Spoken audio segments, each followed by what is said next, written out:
Arizona knocked off the defending champs, and this was not an upset whatsoever. It was the better team winning. Welcome into Postcast. Go Wildcats.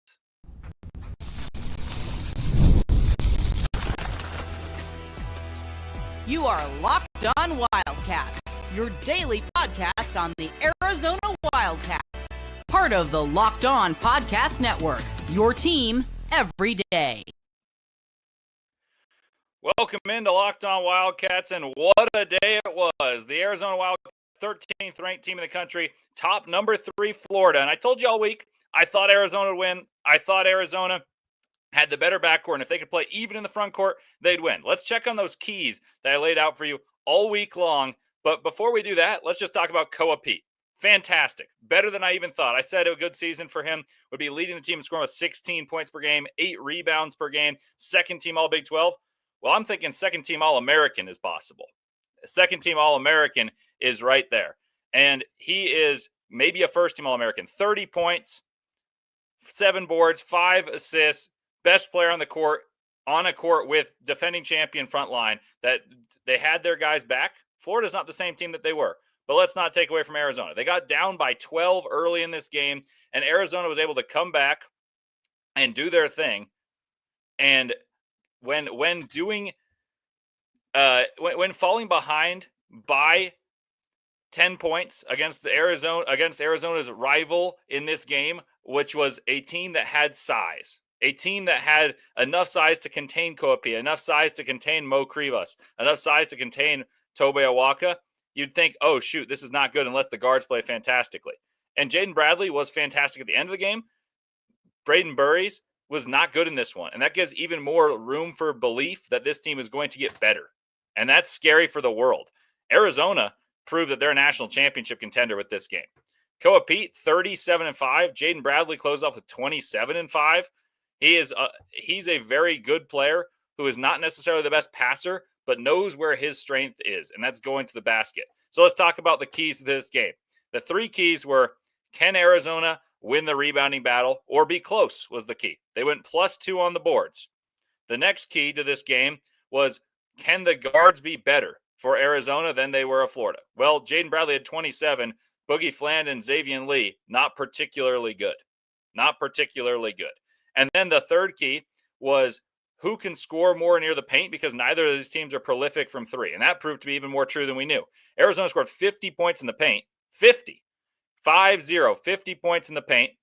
And then they were able to dominate on points in fast breaks. They were able to turn turnovers into touchdowns and win in that department as well. They were +5 in the points off of turnovers, and that was only because Florida scored a few late after Arizona nearly threw away the game. That got dangerous. But in Arizona, I told you guys, 55% of the points that they scored last year were off of 2-pointers, and then they had 20+ off of percent off of free throws and just about 22% off of threes. Well, today they had 50 points in the paint alone, and they only scored 93, so that's well over 50%. And they only hit 2 threes. Both were from Ivan Karchenkov. I told you the key for Florida, for Arizona, was be close in 3-point proficiency, because I don't expect Arizona to be a team that shoots a lot of them, but they're decently efficient. They shot 40% from 3, 2 of 5. They don't shoot many, but they made 31 free throws because they know where the bread is buttered, getting to the basket. Arizona scored a ton of baskets near the basket because Koa Peat was that dude. And then Tobe Awaka and Mo Krivas played to a deadlock with Ruben Chinyalu and Alex Condon. Condon, let me remind you, is a first-team All-American, according to the consensus. And Koa Peat schooled him. And I told you guys that, and thank you for the chat going in here. I love the thoughts. 50 points in the paint. That's the key. AJ DeBonsa and Koa Peat, we'll see that matchup at BYU. I'll be at that game. Excited for that one. So thank you guys for the chat and joining. And thank you to Bangkok Wildcat. I saw my prediction against Florida. I thought it would be a lower scoring because I didn't expect this type of level of scoring. Like, I didn't think that there would be this much scoring because I thought both defenses would be better. I would say there's a concern. There's a concern for these teams in terms of defense. But I would say Arizona's resiliency is the other storyline, right? You fall behind by 10 in a game where your freshman guard, Burries, looked sped up and struggled.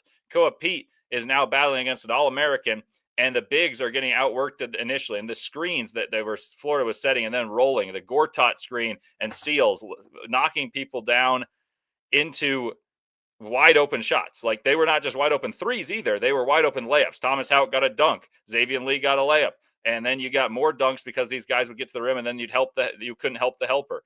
And it was a monstrous display of big guys for Florida setting big screens, and no one could get around those screens for Arizona. Arizona, they're down 10, and then Koa Peat decides, it's my game.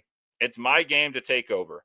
And when he did that, it was a immediate change. And the one change I would say that Florida probably regrets when they look at this film is they said, hey, you know what? Like, let's watch this film. Alex Condon goes out, and Koa Peat sets the tone for Arizona. They go on a 13-4 run. And that's when the game became close. Then there was that hustle play where Arizona dove on the floor twice. And you just saw that Arizona's guards were more able to get to the spots that they wanted. And Arizona's probable second or third leading scorer on this team, Braden Burries, was a non-factor altogether. Karchenkov hit 2 big threes, including that deep heave that went in. But he's really good. I told you guys who listen every day, the everydayers, thank you very much. I told you guys I thought he was way too good to go off the bench, and he had a double-double in this one. He was the third best player for Arizona in this game. Awaka was huge in the second part of that first half. He was on the bench, and then he came in and was able to out-physical Ruben Chinyelu, which is very difficult to do.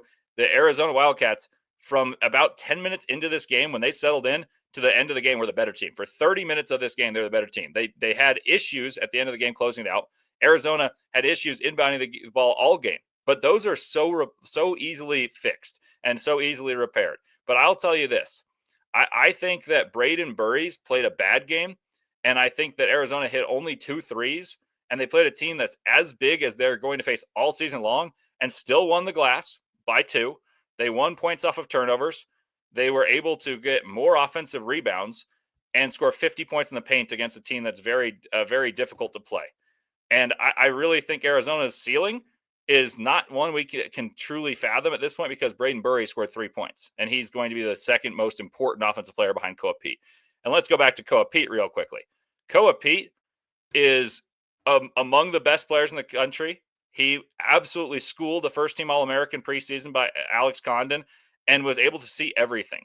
Jaden Bradley holds the keys to this team, and when Jaden Bradley passes the ball, instead of just having tunnel vision going downhill and avoiding giving the ball to the best player on the court in Koa Peat, which was kind of the moment when Arizona lost their lead. It was 67-67, and then Bradley had a great showing to kind of win this game and take over.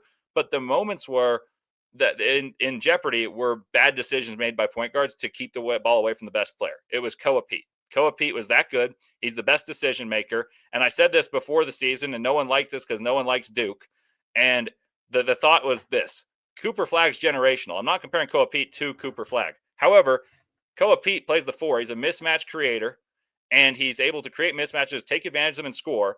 And if there is someone that doubles, he processes very quickly and is able to dish out or throw the high-low. He is the key to Arizona making it to the national championship game, which I think they can. If you guys listened to my episode today, I told everyone that everyone who listened to this, that Arizona could be the number 1 team in the country by the end of non-conference. But you could look at the non-conference and say, you could say that this team is going to go 11-2 in non-conference and 7-0 to open Big 12, and they're going to be a number 1 or number 2 seed in the country. And I didn't realize Koa Peat was going to be this good. I lowballed how good he's going to be, and he's going to be fantastic all season long.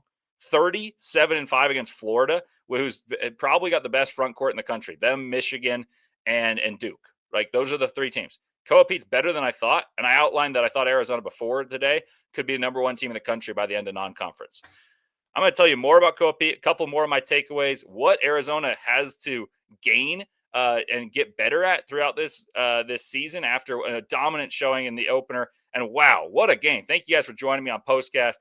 Arizona just beat Florida. And like I told you who listened all week, I thought Arizona was the better team because their guards are better. And I thought they would play to a stalemate up front. Arizona beat them up front, and the guards were way better. I think Arizona probably should have won this game by more. We'll talk about that and a lot more coming up next.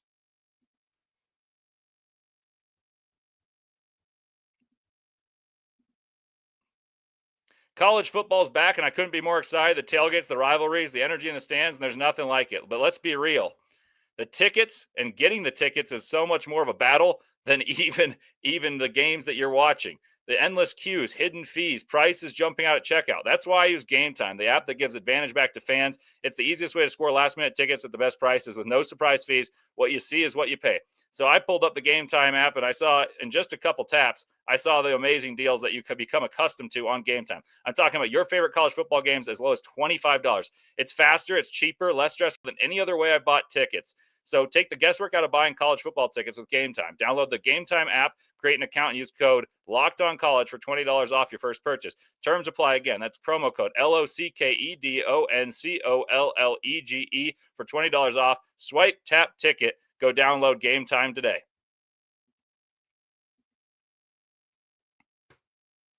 Welcome back to Postcast on Locked On Wildcats. Leif Thulin with you here. And what a game we were treated to. The opening night, always a special day for me as a college hoops fan. But today, particularly great because Arizona had the biggest game of them all, delivered in the biggest way. And it didn't always look that way. The resiliency is something that I want to point at because this is a team that have started 3 freshmen. Ivan Karchenkov's played pro basketball. Koa Peat's a super decorated player. Braden Burries had a bad game, but he's one of the best freshmen in the country probably. And this team looked at themselves and said, you know what? We're not scared of this Florida team. Like, they've got bigs that are dominating right now, setting screens, rebounding, forcing turnovers. Arizona had some turnover issues early in this game and righted the ship and was able to to tell themselves, which is just as important as the product on the court, mentally believing that this game wasn't over, despite the way it felt with all those turnovers, no great shots generated other than like a little hook shot from Krivas and a lot of turnovers that seemed preventable, to just with energy and belief turn this game around. Koa Peat single-handedly changed this game on that 13-4 run and instilled belief in the entire arena. That was Tucson North, McHale North right there in Las Vegas. Sounded like a fantastic atmosphere through the TV, and I'm envious of those who got to watch. But the thing I want to talk about is how Arizona's guards were able to handle the attention given to them even without shooting 3. So much of the basketball is complementary. And you say, okay, if you're going to get a lot of bigs, you're going to get a lot of bigs shooting the ball, right? Like you're going to see bigs on the interior shooting the basketball from 4 feet. Then therefore you're going to get double teams and shoot 3 balls. Arizona's guards were still impactful without shooting 3s. Bradley was able to push the paint, push the tempo and get into the paint. And I've talked about this 1,000 times. Here are my guarantees for Arizona on the season. I said this past week for those of you who listened. I thought Arizona would be top 10 in offensive efficiency. I'm very confident in that after today's game. I think Arizona will be top 10 in a rebounding margin. After out-rebounding Florida, you got to feel absolutely fantastic about that. I think Arizona, in terms of tempo, will be top 10 in the country because Tommy Lloyd has been top 20 each of the 3 years they were a 1 or a 2 seed. Last year they were a 4 seed, and they were not as good at 49th in tempo. So I think they're going to be a top 15 in pace. And for those of you listening, that is what I've guaranteed. The one I've been curious about is defense. And defense, I don't think it was great. I don't think the defense was very good, especially at the beginning. But there is an ability to generate turnovers. There is an ability to block shots. And I talked about that in the episode that came out this morning about if Arizona is a team that finishes top 30 in defensive efficiency, but their turnover percentage forced is 100th, maybe even like below 100th, 130th, you should be a top 10 team all season long. And in this case, I think a top 5 team. I think Arizona is going to have a chance to win a national championship solely on the fact of they have a recipe that very few can match up with size-wise and speed-wise. They have Mo Krivas and Tobe Awaka are going to out-rebound just about every team in the country and may not get out-rebounded all year after out-rebounding Florida. You're going to finish a ton of points, finish a ton of games by scoring so many points on the interior on both first chances and second chances. And Arizona scored 90 points, 93 points, in fact, making 2 threes. And they were not particularly adept in finishing near the basket initially. Like, they made a lot of them. Koa Peat was, but there were a lot of missed bunnies that I think could make them better. Imagine if Braden Burries has a good game and knocks it down from 3. And there are 50 paint points. So I agree that there are 50 paint points for T-Mac Daddy in the chat. Thank you for your activity. Appreciate it. I said 50 earlier in here, but they scored a lot of points in the paint, and I think there could have been more. And that's the point. It's repeatable. If you're scoring from 4 feet away, it's super repeatable. Very few teams in the country can repeat that. And that's such a repeatable formula, but not many people have the size or strength. You're going to see teams not be able to play as fast as Arizona that are nearly as big. And they try to change their system to play bigger, but they can't run with Arizona. I think Florida got fatigued. Thomas Houck got fatigued. Alex Condon was great in the first 10 minutes and got fatigued because he had to deal with Koa Peat. Koa Peat was fantastic. 30 points. When we talked about that. And Koa Peat, I think, was the best player on the floor by miles and miles, and still left some points hanging on the board, on the court. The other thing I would say about this game is I've told you guys, if Arizona stays comparable in the 3-point shooting in this battle, they have a really good chance. Well, Florida did not exactly light it up. Arizona was certainly not one that was planning to shoot a lot of threes. They went 2 of 5. And that is unheard of in today's basketball. Last year, Arizona shot 32% from 3 in conference play and 34% on the year and only made 7 a game. Well, they made 2 and just beat the number 3 team in the nation. Florida shot 43%, and they started making 7 of 8 in the big run where they built a 10-point lead. Like, from then on, Florida did not score well. In the second half, Florida shot 14 of 38. Like, Arizona's defense was actually pretty good when it was set. So if they get back on defense, they're pretty good. And Florida was 3 of 18 in the second half from 3. They made 7 threes. So Arizona was outshot 21 points to 6 from the 3-point line. But Arizona scored 31 points off of the free throws, winning that by 11. And they also, from 2, were able to generate 50 points in the paint, as well as points off of turnovers. They were +5, 16 to 11. And 5 of those points were at the very end of the game where Arizona nearly tossed away. Let's talk about that end of the game for this real quickly. Arizona can defend at times, and then they end up having this lack of communication going forward because they only played one ball handler at the end of the games. It was Bradley. Del Orso tried for a moment. The play call was get the ball to Bradley or else we're going to panic tremendously. There was a turnover. Houck got the layup. There was another turnover.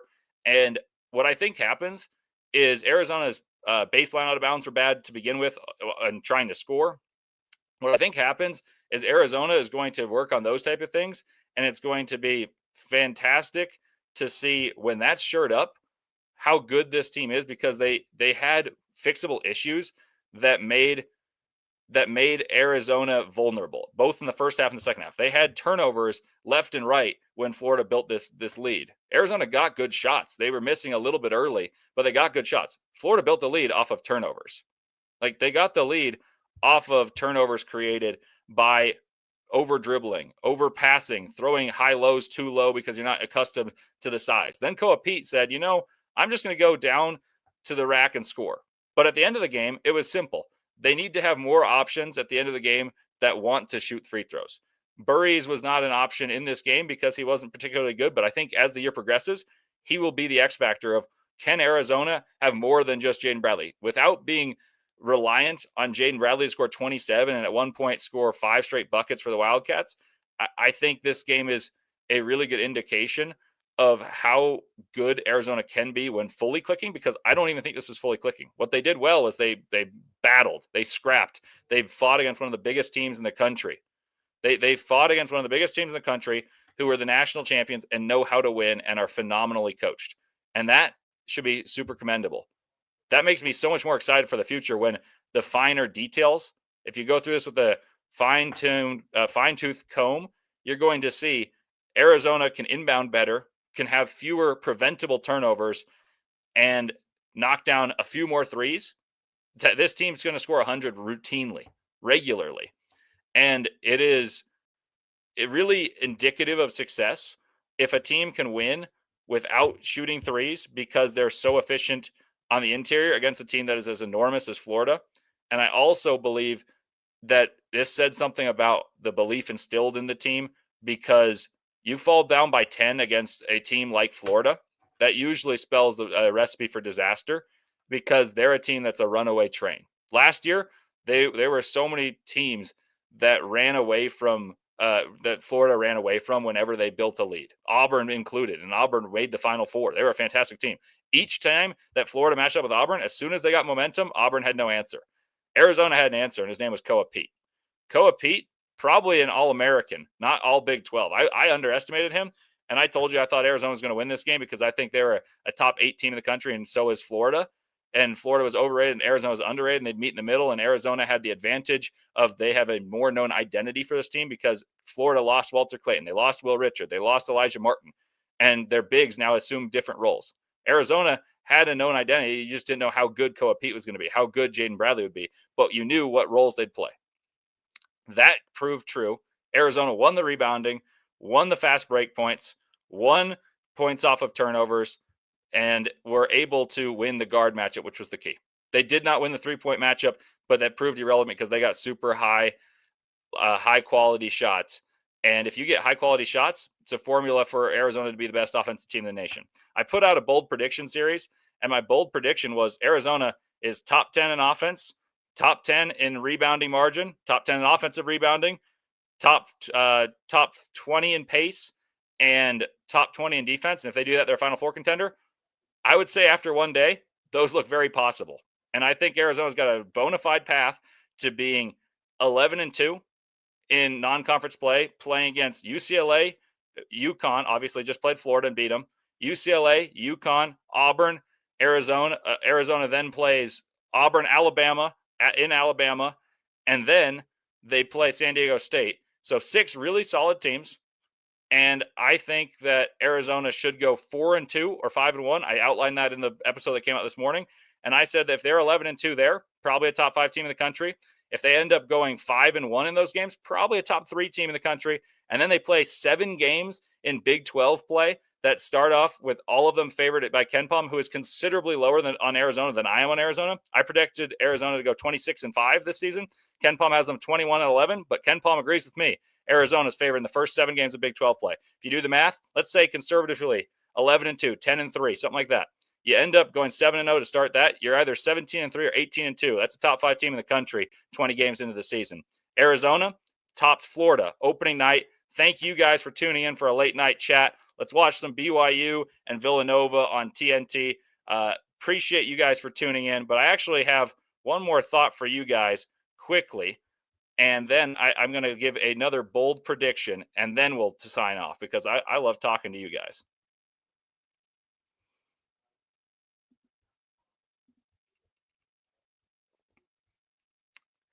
The NBA is back, and there's no place better to get in on the action than FanDuel, the official sports betting partner of the NBA. And even if you missed the start of the game or want to ride the hot hand, FanDuel has live bets on everything from who will score next to fourth quarter comebacks. Plus, you can even combine your live bets into a same-game parlay for a shot at a bigger payout.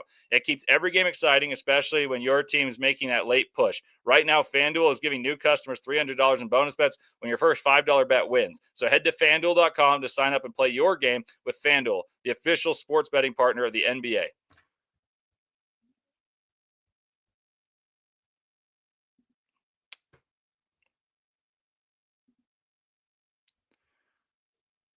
All right, so here is the big time prediction for you guys, but also an observation I didn't talk about. I think Tobe Awaka is more consistent. He gives Arizona a better chance on any given night than Mo Krivas, but in games like this where the other team has bigs that are competent and actually just as good, if not better than Arizona's bigs, Mo Krivas has to play like he did tonight and alter shots on the interior because he just has length that is unteachable that Tobe Awaka does not have. Tobe Awaka will box out. He will rebound. He will play unbelievably determined basketball. Mo Krivas holds the keys for Arizona's defense because he can block shots and force turnovers by changing the other team's shot chart. I mentioned a stat in 2023 and 2024 season. In the games he played that season when he was younger, before being a guy that was decorated last year before getting hurt 8 games in, offenses shot 2-pointers, so mostly near the rim, at 36%. That's terrible.